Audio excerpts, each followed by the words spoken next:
saya kepada kalian Pak. Apa yang ingin diketahui dari acara? Apa yang ingin diketahui?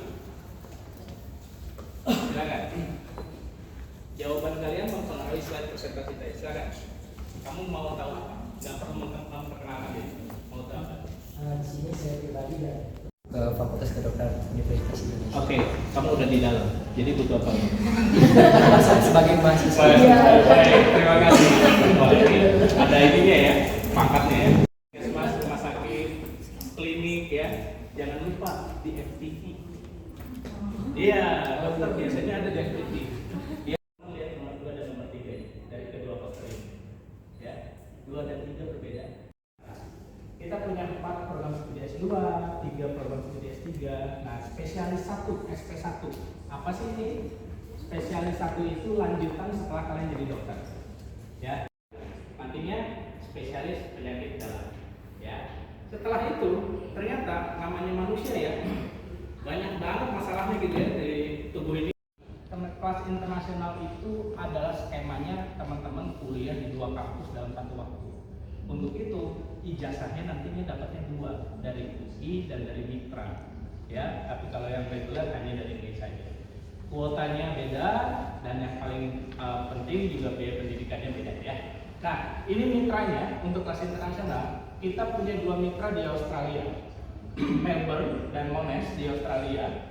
Gelar-gelar yang didapat adalah Bachelor of Medical Science with Honors. Ini para S1. Jadi kalau teman-teman nanti habis lulus dari program kelas internasional mau ambil S3 di Australia bisa menggunakan ijazah ini. Nah, satu lagi adalah Newcastle di Inggris. Ini program untuk master. Jadi ijazahnya S2 nanti ya. Pulang dari Inggris punya ijazah S2, S1-nya belum selesai. Aja. Ya, seperti itu memang. Nah, ini bisa digunakan juga untuk PhD. Nah, teman-teman yang perlu diperhatikan, ketiga mitra kami ini adalah 50 besar dunia. Ya, jadi kuliah di internasional itu di FKUI bukan banyak-banyakan mahasiswa asing, justru memberi kesempatan putra-putri terbaik bangsa untuk bisa berkuliah di universitas terbaik di dunia, gitu ya konsepnya. Nah, ini tentang penerimaan 2024, karena UI itu biasanya baru mengeluarkan pengumuman di awal tahun, ya untuk tahun berjalan. Jadi ya kalau teman-teman memang bisa untuk follow sekali lagi akun-akun media sosialnya resminya UI maupun FKUI itu wajib banget di follow. Informasi kadang bersumber dari situ ya.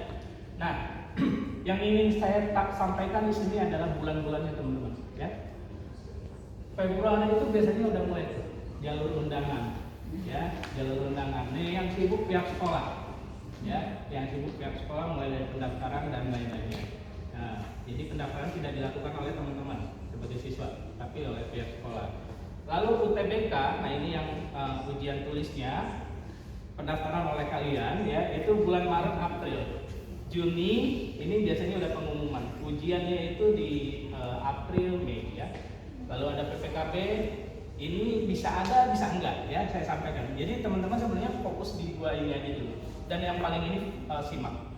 SIMAK ini bisa dibilang jalur mandirinya UI ya, seperti itu. Karena pengelolaan, pembuatan soal dan lain-lainnya itu oleh UI gitu. Nah, seperti itu ya.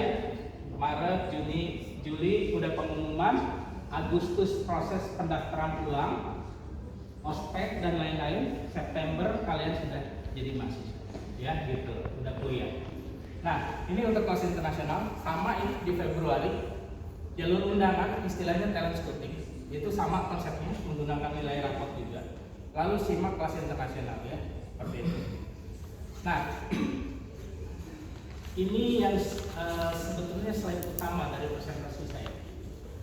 FKUI itu ingin menghasilkan dokter yang seperti apa sih? Ya, gitu. Kita menyebutnya 7 star doctor. Pertama, care provider, dokter pemberi pelayanan. Seperti dokter yang kita ketahui, mengobati pasien, menolong orang dan lain-lain. Lalu ada decision maker, pengambil keputusan yang cepat dan tepat. Ingat teman-teman, dokter itu harus mengambil keputusan yang cepat dan tepat. Ya, ini harus keduanya. Cepat doang nggak tepat dia salah, nanti kakinya ketukar kanan dan kiri. Ya, gitu. Gitu pula dengan cepatnya enggak tapi tepat, ya lewat harus cepat dan tepat seperti itu. Dokter yang komunikasinya baik, communicator, seorang penyampai pesan yang baik, ya. Bahkan nanti pasiennya itu kalau udah dokter ini cocok banget sama pasiennya, sebetulnya nggak ada dokter yang jago, tapi dokter yang cocok dengan pasiennya, ya gitu. Itu bahkan kalau pasiennya sakit nggak perlu diperiksa lagi, udah ketemu aja udah sembuh, ya gitu. Lalu community leader, dokter yang merupakan pemimpin di lingkungannya, dokter yang seorang manajer, dokter yang seorang peneliti, researcher. Dokter itu harus terus meneliti teman-teman sampai akhir hayatnya, ya. Karena kalau nggak meneliti ya keilmuannya tertinggal seperti itu. Dulu nggak pernah ada yang nyangka COVID-19 bisa melanda dunia, ya. Tapi apa yang bisa kita pelajari dari peristiwa tersebut, dari pandemi, itu yang perlu diketahui. Dan yang terakhir, kita ingin menciptakan dokter yang iman dan takwanya baik, dokter yang takut sama Allah, ya, bukan dokter yang mentuhankan diri. Nah itu 7 step dokter. Izin bertanya, Boleh, terima kasih diizinkan. kepada Pak Adi. Adi siapa? Adi Nugraha. Iya, oke. Silakan. Perkenalkan, nama saya Ara. Ara. Ya. Ara yang di keluarga Cemara bukan? Bukan. Lagi ya. Apakah UI memiliki jalur khusus bagi calon Taktis, mahasiswa Pak. yang memiliki hafalan atau taktis? Jika ada, bagaimana mekanisme pendaftaran dan seleksi jalur taktis di UI? Iya. Terima Oke. kasih. Sama-sama. Ya. Alasannya itu ya, taktis Quran. Baik, sayangnya, nah ini sayangnya ya. Di UI itu belum ada jalur itu. Ya. Belum ada jalur untuk penghafal Quran. Gitu. Selama ini berita yang beredar di luaran itu adalah bohong, hoax ya. Selalu ada tiap tahun. Ada di WA kayak ada di Terima kasih kepada Pak Adi. Pak Adi. Keluar di ujian nanti.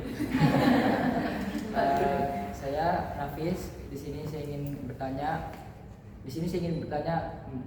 Dua pertanyaan. Oh iya, pantas kamu di sini, saya ingin bertanya 2 kali. Boleh ya, Fis? Yang pertama, Pak Adi, apakah di sini memiliki jalur khusus bagi siswa yang aktif dalam organisasi atau menjadi ketua OSIS di SMA-nya? Lalu pertanyaan kedua, tadi seperti yang kita ketahui tadi dan sempat dibahas sekilas oleh Pak Adi, bahwasanya ada di Fakultas Kedokteran Universitas Indonesia itu memiliki program KOS-nya itu di KOAS, yaitu malu belum. Satu rumah sakit terbesar gitu di Indonesia, yaitu RSUI. Nah, itu bagaimana sih lebih jelasnya? Karena tadi baru disampaikan sekilas. Oke. 2 itu cukup ya. Terima kasih. Ada tuh untuk OSIS ya. Memang saya dengar itu baru tren belakangan. Tren belakangan bahwa beberapa PTN terutama ya, itu menerima jalur untuk pengurus OSIS ya. Memang itu tren belakangan. Mudah-mudahan dalam 2-3 tahun ini ya keburu lulus ya. Dia juga. Mudah-mudahan UI juga ke depan akan memiliki ya jalur seperti itu gitu. Cuman memang rasanya kalau untuk kedokteran susah diterapkan.